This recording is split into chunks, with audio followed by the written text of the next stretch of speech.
This is Lumley Avenue, which is where I lived for a few years in the 80s, and it's the location for Bee's house in the book Hot Knife. So Kelly and Bee live on this street.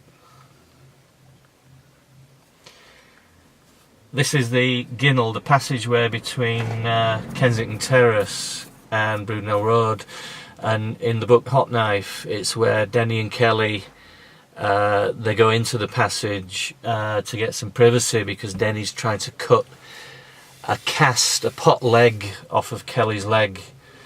It's a particular scene in the book, and these Ginnells used to be open.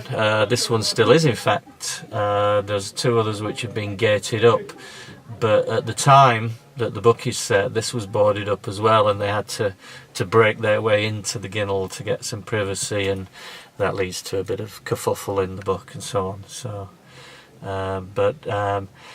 I liked the idea of using real locations where possible. Some you have to make up, but where the real ones are, they fit well into the story.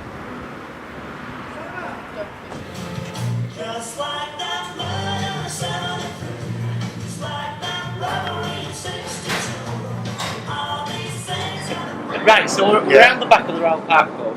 Yeah. Yeah. How long did you live around here?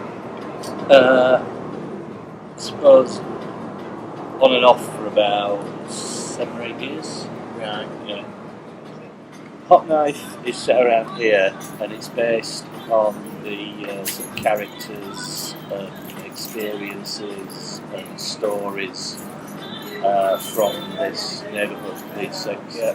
I find it quite interesting that it's sort of the central characters are like the Leeds people who were shifting through the student community. Do you think that's fair? Yeah.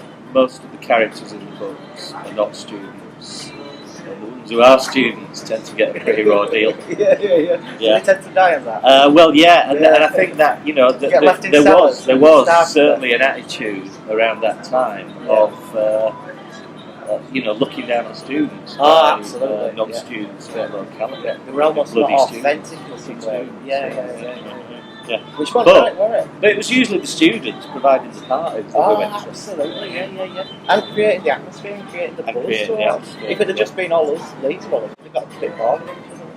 I reckon so. Yeah, definitely. So anyway, sorry. No, that's part of the vibrancy of the whole thing. The student community is an essential part of it. Absolutely, I'm a great believer in what people bring that to Leeds. provides the kind of the social word I'm looking for.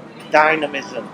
Yeah. I'm good with words, Mitchell. Yeah. I was looking for something like lubrication, but dynamism is actually better. Yeah. That's the first time that's ever happened. I've got a better word than you. You bastard.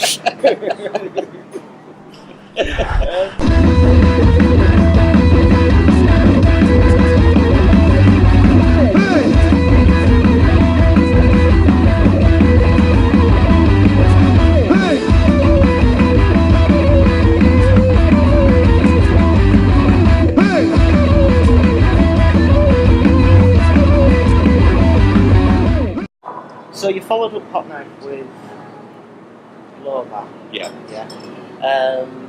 That's got a bit of a different feel to it. It's not as...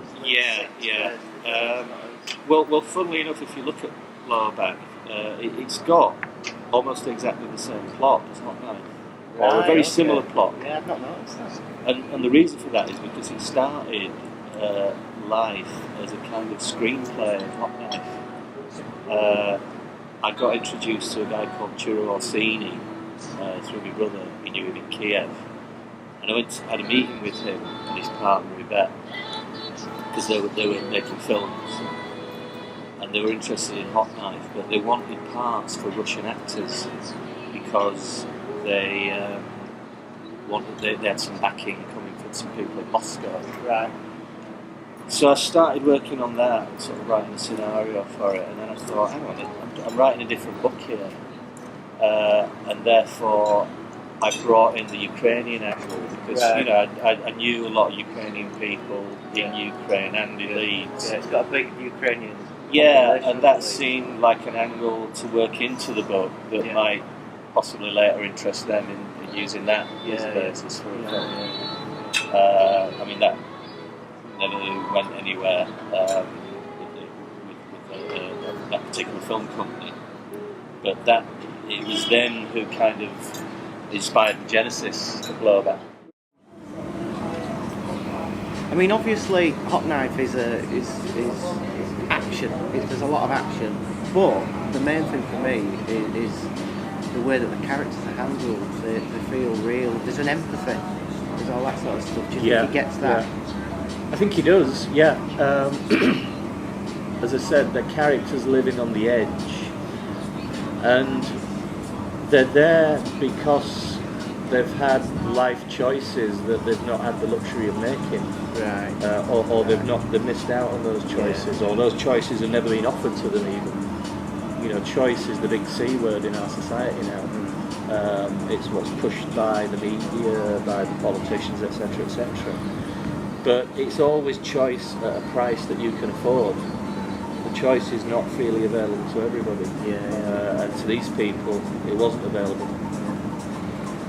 So tomorrow night you're launching the last in the trilogy, Speed Bomb. Yeah. How's that relate to the other two? So Blowback kind of expanded a bit, didn't it? Yeah. It still Yeah. had its Leeds 6 stuff, Yeah. but it was much more expansive. It wasn't tightly based around this area of Leeds, was it? No, it was more based around other parts of Leeds as well. Yeah. Expanded out. So how do you think Speed Bomb, how's that relating? Where's the story going? What's going on? Well, Speed Bomb kind of begins where Blowback finished, where and it's about the return of Hamid, the character from Hot Knife. Very popular character. Who, He's a great If, character. you know, when I did start thinking about writing a sequel to Hot Knife, everybody said, you've got to have Hamid in it. Now, there wasn't Is he really... not in Speed Bomb? In Blowback. In Blowback, No, sorry. he appears right at the very end. And then the next book takes you up from there about him. Right. But there's a kind of prologue which is him on a mission in the Philippine jungles. He's a mercenary, and he's been hired privately to rescue a kidnap victim in the Philippines. And that bears very much on the later story when he returns to Leeds. So it's about the return of Hamid. It's going much more deeply into Hamid's character. Some of the other characters take part in the story as well, you know, the main characters from the other two books. But it's more about Hamid. He's very much the central hero, and it's about him kind of achieving this almost mythological status by the end of the book. Well, it's interesting because those communities love a myth, don't they? Yeah, they kind of operate around big characters that have got these big stories behind them that might be true, might not be true. But I remember that we loved that idea of that bloke's done weird shit and he's got all this and he's when he was 17 he took on 5 blokes all at once and walked, and then did his hair and walked away sort of thing. We love all those sorts of stories. Yeah. So,